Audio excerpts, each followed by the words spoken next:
नमस्कार दोस्तों। RBSC, NCERT व हिंदी ग्रंथ अकादमी का निचोड़ हम देख रहे हैं। अध्यापक सीधी भर्ती रेट मेंस के लिए राजस्थान भूगोल की ये क्लास नंबर 6 रहने वाली है, जिसके अंदर हम देख रहे थे राजस्थान का अफवाह तंत्र दोस्तों। जिसके अंदर कल हमारी क्लास के अंदर जो चंबल नदी चल रही थी, बंगाल की खाड़ी की ओर जल ले जाने वाली नदियां देख रहे थे, जिसके अंदर जो चंबल नदी है उसकी लगभग जो सहायक नदियां हैं उनका अध्ययन हमने कर लिया था।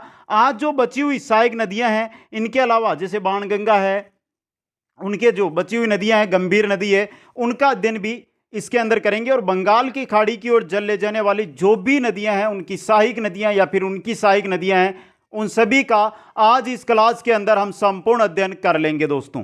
आप सभी साथी अंत तक बने रहें। बाकी की क्लासें आपको प्लेलिस्ट में मिल जाएगी दोस्तों, और ये नोट्स है वो कुचामन ऑनलाइन क्लासेज ऐप के स्टोर में आपको मिल जाएंगे।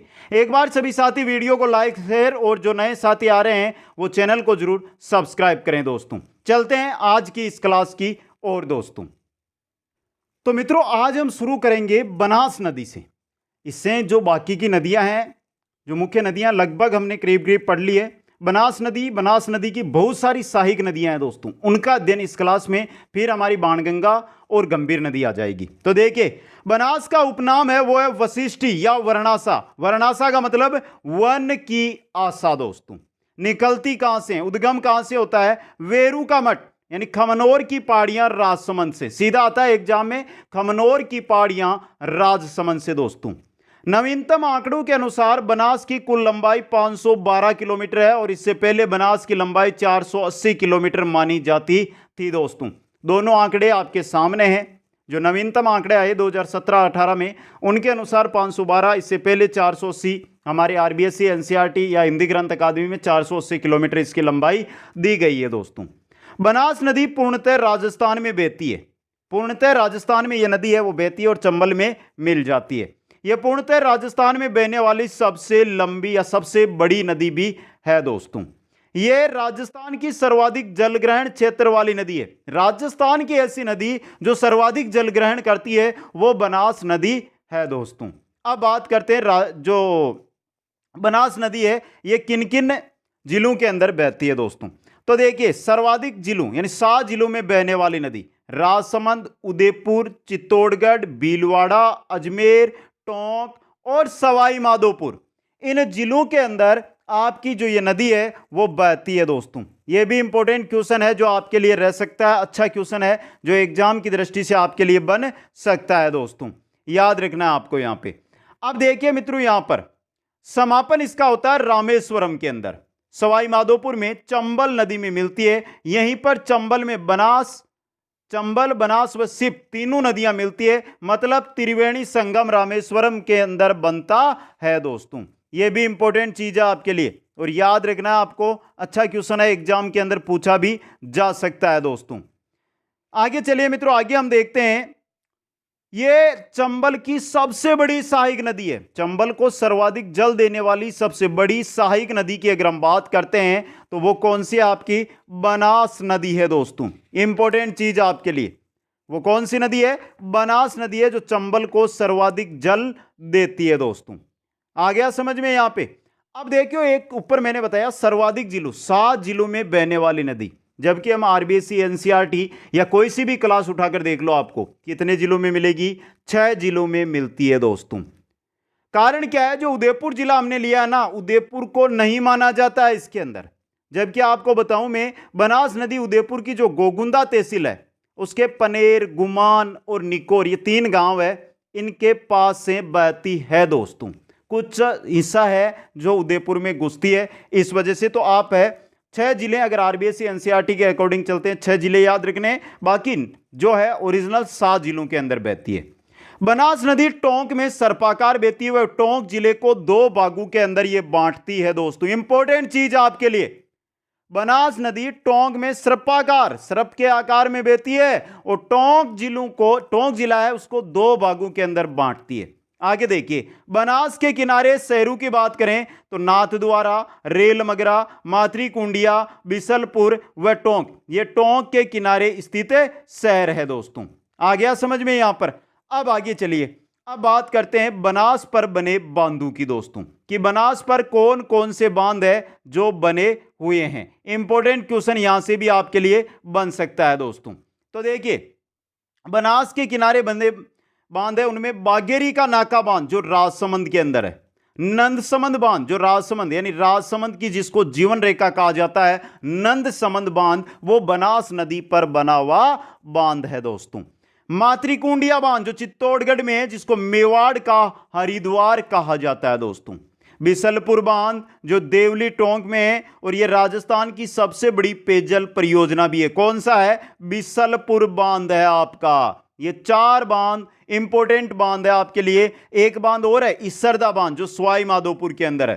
तो कुल बांध कितने हो गए? 1 2 3 4 और ये 5 बांध हो गए। अब देखिए, जो बिसलपुर बांध है ना आपका, ये एडीबी यानी एशियन डेवलपमेंट बैंक मनीला है, जिसकी जो मुख्यालय है मनीला में, उसकी सहायता से निर्मित किया गया है। अजमेर, जयपुर मुख्य रूप से पानी बिसलपुर का ही पीते हैं दोस्तों। तो बागेरी का नाका बांध राजसमंद, नंदसमंद बांध राजसमंद, मातृकुंडिया बांध चित्तौड़गढ़, बिसलपुर बांध देवली टोंक और इसरदा बांध सवाई माधोपुर, ये 5 बांध बनास नदी पर बनाए गए हैं दोस्तों। समझ गए यहां पे? अब आगे चलिए, आगे देखते हैं त्रिवेणी संगम। 3 जगह देखिए, बनास राजस्थान में सर्वाधिक त्रिवेणी संगम बनाने वाली नदी है। पहला बनाती है बिगोद भीलवाड़ा के अंदर, बनास बेड़च व मेनाल नदियां। बनास बेड़च व मेनाल नदियां मिलकर त्रिवेणी संगम का निर्माण बिगोद भीलवाड़ा में करती है। बनास के अंदर बेड़च व मेनाल नदियां गिरती है दोस्तों। राजमहल टोंक, यहां पर बनास में कारी व डाई नदियां गिरती है दोस्तों, और यहीं पर बिसलपुर बांध है दोस्तों। आगे है देवदाम टोंक, ये बनास के अंदर बांडी व मासी नदी है, ये गिरती है। तो ये 3 जो है त्रिवेणी संगम बनास में मिलते हैं दोस्तों। आ गया समझ में? अब आगे चलिए, अब बात करते हैं आगे चलकर हम बनास की सहायक नदियां और वो कहां पर आकर बनास में मिलती है। तो बेड़च मिलती है, वो मिलती है बिगोद भीलवाड़ा में। बांडी मिलती है देवधाम टोंक में। मानसी मिलती है देवधाम टोंक में, त्रिवेणी संगम बन गया। मोरेल मिलती है खंडार सवाई माधोपुर में। डाई मिलती है राजमहल टोंक में। डील नदी मिलती है सवाई माधोपुर टोंक, सवाई माधोपुर के अंदर डील नदी। खारी मिलती है राजमहल टोंक में, तो ये भी आपका त्रिवेणी संगम बन गया। कोठारी मिलती है नंदराय भीलवाड़ा में। कोठारी कहां पर मिलती है? नंदराय भीलवाड़ा के अंदर दोस्तों। आगे मेनाल, ये बिंगोद भीलवाड़ा में मिलती है। ये देखिए बेड़च और मेनाल और एक आपकी बनास हो जाएगी त्रिवेणी संगम। इसके अलावा चंद्रभागा नदी है, वो चित्तौड़ के अंदर आकर मिलती है। तो ये तो कहां पर आकर बनास के अंदर मिलती है वो जानकारी थी जो आपके सामने मैंने यहां पर रख दी दोस्तों। अब हम आगे देखेंगे एक एक जो बनास की सहायक नदियां हैं। देखिए चंबल है आपकी, चंबल नदी है, चंबल में आकर गिरती कौन सी है? बनास। अब हम जो ये नदियां देखी है ना हमने यहां पे, ये आकर गिरेगी बनास के अंदर दोस्तों। किसमें गिरेगी? बनास के अंदर दोस्तों। जिनमें हमारी पहली जो नदी आ रही है वो आ रही है बेड़च नदी या आयड़ नदी दोस्तों। देखिए उद्गम कहां से होता है बेड़च का? गोगुंदा की पहाड़ियां उदयपुर से दोस्तों। गोगुंदा की पहाड़ियां उदयपुर से बेड़च का या आयड़ का उद्गम होता है दोस्तों। अब देखिए जब यह उद्गम हो रहा है ना, उस समय यह आयड़ नदी है। क्या है? आयड़ नदी है दोस्तों। समापन होता है बिंगोद भीलवाड़ा के समीप बनास में। बिंगोद भीलवाड़ा में यह बनास के अंदर मिल जाती है दोस्तों। बनास के अंदर बेड़च, और यहीं पर मिलती है मेनाल नदी। जो बिंगोद है यहीं पर एक तो बेड़च मिल गई और एक कौन सी मिल गई आपकी? मेनाल नदी दोस्तों। अब देखिए आयड़ नदी उद्गम स्थल से लेकर जो उदय सागर झील है ना उदयपुर, इस तक यह आयड़ नदी के नाम से जानी जाता है, तथा उदय सागर झील से निकलने के बाद इसका नाम बेड़च नदी हो जाता है। तो देखिए गोगुंदा की पहाड़ियों से निकली और यह आपकी उदय सागर, यहां पर यह कहलाएगी आयड़। क्या कहलाएगी? आयड़। इसके बाद जब तक ये बिंगोद तक पहुंचती है और जब तक बनास में नहीं गिरती है तब तक ये बेड़च के नाम से जानी जाती है दोस्तों। आ गया समझ में? इंपॉर्टेंट क्वेश्चन आपके लिए ये बन सकता है दोस्तों। परवा वाले जिलों की अगर हम बात करें तो उदयपुर, चित्तौड़गढ़ और भीलवाड़ा। उदयपुर, चित्तौड़गढ़ और भीलवाड़ा। बेड़च की कुल लंबाई है 190 किलोमीटर। कितनी है कुल लंबाई? 190 किलोमीटर दोस्तों। अब कुछ सभ्यताएं हैं जो इसके किनारे विकसित हुई, वो देखिए। आहड़ सभ्यता है उदयपुर में, जो आयड़ नदी के किनारे है। बालातल सभ्यता है उदयपुर में, जो बेड़च के किनारे है। नगरी सभ्यता है चित्तौड़गढ़ में, जो बेड़च के किनारे हैं दोस्तों। तो यहां से देखिए इंपॉर्टेंट चीज बन सकती है आपके लिए, आहड़ सभ्यता आयड़ नदी के किनारे है, बेड़च के नहीं है, ये याद रखना है दोस्तों। बालातल नगरी ये बेड़च के किनारे हैं दोस्तों। चित्तौड़गढ़ दुर्ग है ना, वो बेड़च व गंभीरी का जहां पर संगम होता है, बेड़च और गंभीरी का जहां पर संगम होता है उसके समीप चित्तौड़गढ़ है, वो दुर्ग है, वो स्थित है दोस्तों। गोसुंडा बांध अप्पावास चित्तौड़ में बेड़च नदी पर स्थित है गोसुंडा बांध दोस्तों। अब देखिए सहायक नदियां, जो बेड़च नदी है इसकी सहायक है ओराई, गंभीरी, गुजरी, वागन। ये चारों चित्तौड़ में बेड़च में मिलती है दोस्तों। ओराई, गंभीरी, गुजरी, वागन। ओराई, गंभीरी, गुजरी, वागन किसकी सहायक? बेड़च की सहायक है, और बेड़च है बनास की सहायक, और बनास है चंबल की सहायक दोस्तों। यह हो गई हमारी बेड़च। बेड़च से आगे चलते हैं तो हमारे आती है मेनाल या मेनाली। उद्गम होता है मेनाल भीलवाड़ा के पास से दोस्तों। समापन बिंगोद भीलवाड़ा के निकट बनास में मिलती है, और यहीं पर बनास में बेड़च व मेनाल का त्रिवेणी संगम बनता है दोस्तों।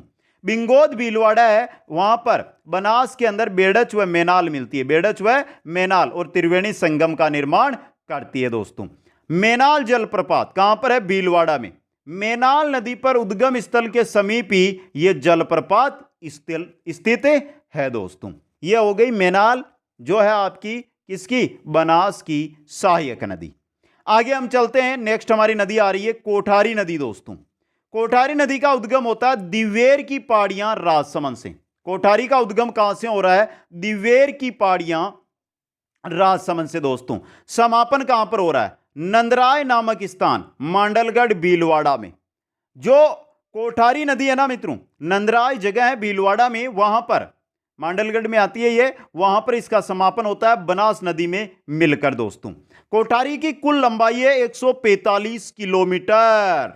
कोठारी की कुल लंबाई 145 किलोमीटर है। परवा वाले जिले देखिए राजसमंद और भीलवाड़ा। राजसमंद में दिवेर की पहाड़ियों से कोठारी निकलती है, भीलवाड़ा में मांडलगढ़ के समीप बनास में मिल जाती है दोस्तों। अब देखिए नीचे कोठारी नदी की हम बात करते हैं। मेजा बांध बनाया गया कोठारी पर। कोठारी पर कौन सा बांध बनाया गया है? मेजा बांध कोठारी नदी पर बनाया गया है दोस्तों। भीलवाड़ा में मेजा की पाल पर ग्रीन माउंट नामक पार्क विकसित किया गया है। भीलवाड़ा की पेयजल समस्या के समाधान हेतु इस बांध का है जो निर्माण किया गया है दोस्तों। बात करें बागोर सभ्यता जो भीलवाड़ा में है, वो कोठारी नदी के किनारे ही स्थित है। बागोर सभ्यता भीलवाड़ा कोठारी नदी के किनारे स्थित है। यह नदी भीलवाड़ा शहर के पास से निकलती है, यानी भीलवाड़ा है जो कोठारी नदी के समीप ही स्थित है दोस्तों। यह हो गई आपकी कोठारी, जो है आपके किसकी सहायक? बनास की सहायक। अगली आती है खारी नदी दोस्तों। खारी उद्गम होता है बिजराल गांव की पहाड़ियां राजसमंद से। खारी नदी का उद्गम बिजराल गांव की पहाड़ियां राजसमंद से होता है। परवा वाले जिले देखें तो राजसमंद, भीलवाड़ा, अजमेर और टोंक। राजसमंद, भीलवाड़ा, अजमेर और टोंक में खारी नदी बहती है। खारी नदी अजमेर व भीलवाड़ा की सीमा बनाती है। इस दौरान गुलाबपुरा भीलवाड़ा व विजयनगर अजमेर दोनों कस्बों के मध्य से यह बहती है। गुलाबपुरा भीलवाड़ा में है, विजयनगर अजमेर में है, और इनके मध्य से आपकी खारी नदी निकलती है दोस्तों, सीमा बनाती हुई दोस्तों। लंबाई खारी नदी की है वो 80 किलोमीटर है। खारी नदी है उसकी कुल लंबाई है वो 80 किलोमीटर है दोस्तों। समापन कहां पर होता है? राजमहल देवली टोंक में, बनास के अंदर। राजमहल देवली टोंक के अंदर इसका क्या होता है? समापन होता है दोस्तों। इंपॉर्टेंट चीज आपके लिए, आसिंद कस्बा है ना, वो खारी नदी के किनारे स्थित है दोस्तों। अब देखिए नारायण सागर बांध जालिया द्वितीय गांव अजमेर में है। नारायण सागर बांध जालिया द्वितीय गांव अजमेर के अंदर स्थित है। खारी बांध है यह आसिंद भीलवाड़ा के पास है। खारी बांध कहां पर है? आसिंद भीलवाड़ा के अंदर है, और इसकी सहायक नदी है मानसी जो भीलवाड़ा की ओर से आती है दोस्तों। अब देखिए हम बात किसकी कर रहे हैं अभी? खारी नदी की। खारी किसकी सहायक? बनास की सहायक। बनास किसकी सहायक? चंबल की सहायक दोस्तों। आ गया समझ में यहां पे? अब चलिए इसकी सहायक कौन सी आई है? मानसी नदी आई है आपके खारी की सहायक। खारी की सहायक कौन सी आई है? मानसी नदी आई है दोस्तों। खारी की सहायक है मानसी। तो चलिए मानसी नदी के बारे में अध्ययन कर लें। करणगढ़ मांडलगढ़ भीलवाड़ा से निकलती है। मांडलगढ़ भीलवाड़ा में जगह है करणगढ़, वहां से मानसी निकलती है, केवल भीलवाड़ा में ही बहती है। और इसका समापन अजमेर की सीमा पर फूलिया कला गांव है, उसके पास खारी नदी में होता है दोस्तों। तो मानसी नदी है वो निकली है करणगढ़ मांडलगढ़ भीलवाड़ा से, और अजमेर भीलवाड़ा में बहती हुई अजमेर सीमा के पास जाकर फूलिया कला गांव के अंदर खारी नदी में गिर जाती है। मानसी नदी पर अडवान बांध बनाया गया है भीलवाड़ा में, जो किस पर है? मानसी नदी पर है। अडवान बांध मानसी नदी पर बनाया गया है दोस्तों। आ गया समझ में? यहां पे आगे चलिए, नेक्स्ट हमारी जो नदी आ रही है वो आ रही है डाई नदी। किशनगढ़ पहाड़ी अजमेर से निकलती है। डाई नदी कहां से निकलती है? किशनगढ़ पहाड़ी अजमेर से। अजमेर व टोंक जिलों में बहती हुई राजमहल टोंक में बनास के अंदर यह मिल जाती है दोस्तों। राजमहल टोंक के पास बनास के अंदर यह मिल जाती है दोस्तों। इंपॉर्टेंट क्वेश्चन आपके लिए यह बन सकता है दोस्तों। आ गया समझ में? यहां पे आगे हमारी जो नदी आ रही है नेक्स्ट बनास की सहायक, वो आ रही है बांडी नदी दोस्तों। सामोद व आमलोद की जो पहाड़ियां हैं जयपुर, वहां से बांडी नदी निकलती है, जयपुर और टोंक जिलों में बहती है, देवधाम टोंक में बनास के अंदर मिल जाती है दोस्तों। अब देखिए एक जानकारी, हम कौन सी नदी पढ़ रहे हैं? बांडी नदी पढ़ रहे हैं। बांडी नाम की राजस्थान में 3 नदियां हैं। एक तो बनास में मिलने वाली देवधाम टोंक में मिलती है, वो हो गई, तो पहली तो आपकी ये हो गई। एक बांडी नदी लूनी की सहायक नदी है जो पाली में बहती है, दूसरी आपकी ये हो गई। एक बांडी नदी अजमेर की फोय सागर झील है उसमें गिरती है। तो 3 बांडी नदियां हैं, तीनों याद रखनी है। एक तो है जो आपकी बनास में गिरती है, एक है जो लूनी में गिरती है, एक है जो फोय सागर झील अजमेर में है उसके अंदर गिरती है दोस्तों। आ गया समझ में? यह हो गई बांडी नदी, बनास की सहायक है। बांडी के बाद आती है आपकी मानसी नदी दोस्तों। मानसी नदी की अगर हम बात करें तो देखिए मानसी नदी के बारे में, सिलोरा की पहाड़ियां किशनगढ़ अजमेर से मानसी नदी निकलती है। सिलोरा की पहाड़ियां किशनगढ़ अजमेर से दोस्तों। देवधाम टोंक में बनास में मिल जाती है। देवधाम टोंक के अंदर ये किस में मिल जाती है? बनास के अंदर। तो देखिए देवधाम टोंक बनास में बांडी और मानसी दोनों नदियां मिल रही है, मतलब त्रिवेणी संगम बन रहा है यहां पे। अब देखिए जो आपकी मानसी नदी है ना, इसकी सहायक नदी है एक सहोदरा नदी। कौन सी है? सहोदरा नदी इसकी क्या है? सहायक नदी है। इंपॉर्टेंट चीज है आपके लिए। सहोदरा नदी भी हम साथ ही में पढ़ेंगे जिससे हमारे अच्छी जानकारी हो सके। तो देखिए मानसी की सहायक है सोहदरा, और सोहदरा नदी का उद्गम होता है अराय गांव की पहाड़ी अजमेर में दोस्तों। अराय गांव की पहाड़ी अजमेर से सहोदरा नदी निकलती है जो अजमेर व टोंक में बहती है। टोरडी सागर बांध टोंक को भरती है। टोरडी सागर बांध टोंक में बना हुआ है, उसको सहोदरा नदी पानी देती है। और डोडिया गांव है टोंक के अंदर, उसमें मानसी नदी के अंदर गिर जाती है। तो सिलोरा की पहाड़ियों से मानसी निकली है, जबकि अराय गांव की पहाड़ियां है अजमेर में, वहां से निकली है सहोदरा।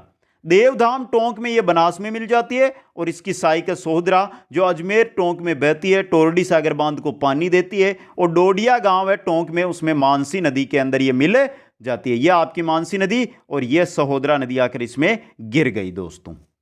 समझ गए? यहां पे मानसी किसकी है? बनास की। आगे चलिए नेक्स्ट हमारी नदी आ रही है मोरेल नदी दोस्तों। इंपॉर्टेंट नदी। चैनपुरा गांव की पहाड़ी बस्सी जयपुर से मोरेल नदी का उद्गम होता है। चैनपुरा गांव की पहाड़ी बस्सी जयपुर से दोस्तों। जयपुर, दौसा, सवाई माधोपुर में यह बहती है दोस्तों। समापन इसका होता है खंडार सवाई माधोपुर में। खंडार जगह है सवाई माधोपुर में, वहां पर जाकर यह बनास में मिल जाती है। यह बनास नदी जा रही है, इसके अंदर यह मोरेल नदी आकर क्या हो गई है? गिर गई है दोस्तों। समझ गए? यहां पे सहायक नदियों की अगर हम बात करें तो ढूंढ व कालीसील है इसकी। ढूंढ व कालीसील है जो इसकी सहायक नदियां हैं। किसकी? मोरेल नदी की दोस्तों। बात करते हैं मोरेल बांध। यह बांध दौसा व सवाई माधोपुर की जो सीमा है उस पर बना हुआ है। जल संसाधन विभाग की रिपोर्ट में इसे दौसा में बताया गया है सीमा पर, लेकिन जल संसाधन विभाग की जो 2017 में रिपोर्ट आई उसमें जो मोरेल बांध है उसको दौसा जिले के अंदर बताया गया दोस्तों। यह थी मोरेल जो बनास में सीधी जाकर गिरती है दोस्तों। अगली नदी, इसकी सहायक है कालीसील। मोरेल की ही सहायक है कालीसील नदी दोस्तों। उसके बारे में देख लेते हैं। कालीसील नदी केला देवी की पहाड़ी करौली से निकलती है, केला देवी की पहाड़ी करौली से आपकी कालीसिल नदी है वो निकलती है दोस्तों। समापन होता है हाड़ौती गांव, कहां पर?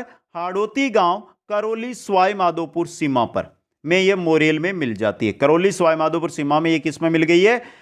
मोरेल के अंदर मिल गई है। केला देवी मंदिर करौली है जो कालीसील नदी है इसी के किनारे बना हुआ है, जो आपकी ये देखिए बनास जा रही है, ये आपकी उसमें मोरेल गिर रही है और मोरेल नदी के अंदर आपकी कालीसील गिर गई है। अब एक नदी और गिरेगी, डूंड नदी भी किस में गिरेगी? आपकी मोरेल नदी के अंदर गिरेगी। ये बनास आगे जाकर ये चंबल जा रही है उसमें गिर गई दोस्तों, समझ गए यहां पे।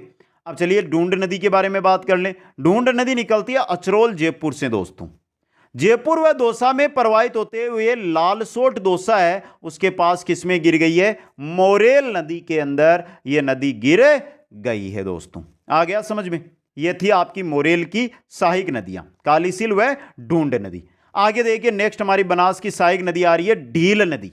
ये नदी बावली गांव टोंक से निकलकर सवाई माधोपुर जिले में बनास में मिल जाती है। ढील नदी है जो बावली गांव टोंक है वहां से निकलती है और सवाई माधोपुर जिले के अंदर बनास में ये मिल जाती है दोस्तों। अगली नदी की ओर हम बढ़ते हैं तो नेक्स्ट आ रही है हमारी गंभीरी नदी, जो जावद की पहाड़ियां रतलाम मध्य प्रदेश से निकलती है। ध्यान से देख लीजिएगा इसको, गंभीरी नदी है, जावद की पहाड़ियां हैं, रतलाम मध्य प्रदेश वहां से निकलती है। राजस्थान में नींबाहेड़ा चित्तौड़ से प्रवेश करती है। यह गंभीरी बांध नींबाहेड़ा चित्तौड़ इन्हीं पर बना हुआ है। यह राजस्थान में केवल चित्तौड़गढ़ जिले में बहती है और चित्तौड़गढ़ किले के पास से गुजरती हुई चित्तौड़गढ़ शहर पार करने के बाद बेड़च के अंदर यह नदी मिल जाती है। बेड़च की सहायक है गंभीरी नदी, जो हमें बेड़च के नीचे पढ़नी थी लेकिन वहां से नीचे आ गई, तो कोई बात नहीं, हमें अध्ययन करना है, यहां पर कर लिया दोस्तों। यह हो गई आपकी गंभीरी नदी दोस्तों। अब दोस्तों जो अब तक हम नदियां पढ़ रहे थे, एक जानकारी यहां पे दे दूं मैं आपको, अब तक जो हम नदियां पढ़ रहे थे वो चंबल नदी क्रम की थी। सभी जो है जाकर चंबल नदी के अंदर ही गिर रही थी दोस्तों, और चंबल अपना पानी लेकर यमुना में जा रही थी दोस्तों। चंबल के बाद दूसरी नदी आती है हमारी जो आपकी सीधी जाती है यमुना में, वो आती है बाण गंगा नदी दोस्तों, जिसको हम अर्जुन की गंगा, जिसको ताला नदी, जिसको रुंडित नदी के नाम से भी जानते हैं दोस्तों। रामगढ़ बांध में गिरने से पहले यह नदी ताला नदी के, ताला गांव है उसके पास बहती है, इस वजह से इसको ताला नदी के नाम से भी जाना जाता है। बाणगंगा की कुल लंबाई 240 किलोमीटर, कितनी है? 240 किलोमीटर। कहां से निकली है? उद्गम कहां से हुआ है? बेराट की पहाड़ियां जयपुर से निकलकर पूर्व दिशा में यह बहती है। बेराट की पहाड़ियां हैं जयपुर के अंदर, वहां से ये निकलती है और पूर्व दिशा की ओर बहती है। राजस्थान में प्रवाह जयपुर, दौसा और भरतपुर, जयपुर, दौसा, भरतपुर में इसका राजस्थान में ही प्रवाह, आगे ये यूपी की ओर बढ़ जाती है दोस्तों। इंपॉर्टेंट चीज आपके लिए ये रहने वाली है। तो जयपुर दौसा उद्गम हुआ बेराट की पहाड़ियों से, 240 किलोमीटर है लंबी। अर्जुन की गंगा, ताला नदी या रुंडित नदी के नाम से भी इसको जाना जाता है। अब आगे चलिए, इसका समापन कहां पर हो रहा है? पूर्व में इस नदी का समापन फतेहाबाद, आगरा, यूपी में यमुना में होता था। देखिए अगर पानी अधिक होगा तो ये फतेहाबाद, आगरा, यूपी जाती है, यमुना में गिरती है, लेकिन वर्तमान समय में बाणगंगा नदी भरतपुर के मैदान में ही क्या हो जाती है? विलीन, यानी भरतपुर तक ही ये जा रही है, भरतपुर से आगे ये नहीं जा रही है दोस्तों, इसीलिए इसे रुंडित नदी भी कहते हैं। वर्तमान में बाणगंगा भी आंतरिक जल प्रवाह की नदी ही बन गई है, लेकिन हमें इसको पढ़ना है बंगाल की खाड़ी की शाखा के अंदर दोस्तों। इससे दो नहरें निकाली गई है, उच्चैनी व पैथेनी नहरें। ये क्वेश्चन आया हुआ है एग्जाम के अंदर। उच्चैनी व पैथेनी नहरें किस नदी से निकाली गई है? बाणगंगा नदी से निकाली गई है दोस्तों। बेराट सभ्यता है जयपुर में, जो बाणगंगा नदी के किनारे ही हुई, जहां पर यह नदी निकलती है वहीं पर यह स्थित है। सहायक नदियों में है इसकी गोमती नाला, सुरी, पलोसन। गोमती नाला, सुरी व पलोसन नदियां हैं जो बाणगंगा की सहायक नदियां हैं दोस्तों। अब बात करते हैं बाणगंगा पर स्थित बांधों की। बाणगंगा पर कौन कौन से बांध है? पहला है जमुआ रामगढ़, जमुआ रामगढ़ बांध जयपुर। पहले इससे जयपुर शहर को पेयजल आपूर्ति होती थी। निर्माण राम सिंह द्वितीय के द्वारा करवाया गया था। गुलाब की खेती होने के कारण जमुआ रामगढ़ को ढूंढाड़ का पुष्कर कहा जाता है दोस्तों। पहला बांध तो ये हो गया जो बाणगंगा पर है। दूसरा है अजान बांध जो भरतपुर में है, गना पक्षी विहार जो अभयारण्य है उसको जलापूर्ति करता है दोस्तों। लालपुर बांध है भरतपुर में, बाणगंगा नदी पर जगह जगह एनीकट बन जाने के कारण वर्तमान में इसका पानी लालपुर बांध है उस तक नहीं पहुंच पाता है दोस्तों। ये 3 बांध बने हुए हैं लेकिन लालपुर वर्तमान में खाली ही रहता है दोस्तों। ये हो गई बाणगंगा नदी। तीसरी जो हमारी नदी आती है जो आगे यमुना में गिरती है वो आती है गंभीर नदी दोस्तों। उद्गम होता है नातोदी की पहाड़ी करौली से, नातोदी की पहाड़ी है करौली के अंदर, वहां से इसका उद्गम होता है। इसके बाद परवा, करौली, सवाई माधोपुर, भरतपुर में बहती हुई उत्तर प्रदेश में है रेठई गांव आगरा में, वहां पर जाकर यमुना के अंदर यह मिल जाती है। धौलपुर में इसे पार्वती नदी भी, धौलपुर के अंदर इसमें पार्वती नदी है वो मिलती है, मतलब पार्वती नदी इसकी क्या हो गई, सहायक नदी हो गई, जो करौली से ही निकलती है छावर की पहाड़ियों से। पार्वती नदी करौली की छावर की पहाड़ियों से निकलती है और गंभीर नदी में गिरती है दोस्तों। उत्तर प्रदेश में इसे उटगन नदी के नाम से जाना जाता है। कहां पर, उत्तर प्रदेश में। श्री महावीर जी का मंदिर करौली है जो गंभीर नदी के किनारे ही स्थित है दोस्तों। अब देखिए जो गंभीर नदी है उसमें बना हुआ है पांचना बांध दोस्तों। देखिए पांचना बांध करौली, गंभीर की 5 सहायक नदियां भद्रावती, बेसावट, माची, अट्टा, बरखेड़ा पर मिट्टी का बना हुआ बांध है। ये गंभीर की 5 सहायक नदियां जिन पर पांचना बांध करौली के अंदर बनाया गया है। अमेरिका के सहयोग से निर्मित है ये, और ये राजस्थान का सबसे बड़ा मिट्टी का बना हुआ बांध पांचना बांध है दोस्तों। गंभीर की अन्य सहायक नदियों में देखिए सेसा, पार्वती, खेर व जगर है। मुख्य रूप से पार्वती इसकी मुख्य सहायक नदी है, उसके बारे में हमें विस्तृत करना है। बाकी सेसा, खेर और जगर भी है जिनके बारे में नॉर्मल जानकारी आपको दे देंगे। तो चलिए पार्वती नदी, पार्वती नदी का उद्गम होता है छावर की पहाड़ियां करौली से, लंबाई इसकी है 123 किलोमीटर, परवा है इसका करौली व धौलपुर के अंदर। समापन होता है खड़गपुर धौलपुर में, गंभीर में दोस्तों। खड़गपुर धौलपुर के अंदर ये कहां पर मिल जाती है, गंभीर नदी में मिल जाती है। पार्वती बांध बना हुआ इस पर, अंगाई गांव धौलपुर में पार्वती नदी पर पार्वती बांध बनाया गया है दोस्तों। अब देखिए राजस्थान में पार्वती नाम से की 2 नदियां, एक पार्वती बारा व कोटा में भी बहती है जो चंबल की सहायक है। समझे आप यहां पे, एक पार्वती नदी वो है जो बारा से निकलती है, कोटा में बहती हुई चंबल में गिर जाती है। एक पार्वती है जो करौली से निकलती है और धौलपुर में जाकर किसमें, गंभीर नदी के अंदर गिर जाती है। 2 पार्वतियां नदी है। यमुना में सीधा जल ले जाने वाली नदियां चंबल, बाणगंगा और गंभीर ही है दोस्तों। तो यह हो गई आपके बंगाल की खाड़ी के जल प्रवाह वाली नदियां दोस्तों, जिसका संपूर्ण अध्ययन हमने कर लिया है। एक चीज सुन लो मित्रों, अगर आपको चंबल के जल प्रवाह की नदियां अच्छी तरह याद करनी है तो नोट्सों को बनाइए। नोट्स के अंदर ऊपर लिखिए चंबल, अब चंबल की सहायक नदी है उसका नाम लिखिए यहां पे। उसके बाद जो इसकी सहायक है, जैसे बनास है तो बनास की सहायक है उसके नाम नीचे आइए। अगर बनास की कोई सहायक है जैसे बेड़च है तो अब बेड़च की कौन कौन सी सहायक है उनके नाम उसके नीचे लिखिए। इसी प्रकार सभी नदियों के नाम लिखिए और ग्राफ बना लीजिए। एक पेज के अंदर विस्तृत अध्ययन आपने कर लिया, नोट्स आपने बना लिए, वो ग्राफ ही आपको एग्जाम में क्वेश्चन सही करवा देगा दोस्तों। तो एक बार कमेंट करके बता दो मित्रों, ये जो हमने बंगाल के खाड़ी की प्रवाह वाली जो नदियां हमने देखी है, ये क्लास 2 क्लासें हुई थी हमारी भूगोल की, ये दोनों क्लासें जो नदियां हैं अफवाह तंत्र की है वो कैसी लगी। आगे वाली जो हमारी क्लास रहेगी उसके अंदर हम अरब सागर की ओर जल ले जाने वाली नदियां हैं वो पढ़ेंगे दोस्तों। तो वीडियो को लाइक, शेयर और जो नए साथी जुड़ रहे हैं वो चैनल को जरूर सब्सक्राइब करें। आप सभी को बहुत बहुत धन्यवाद। जय हिंद, जय भारत।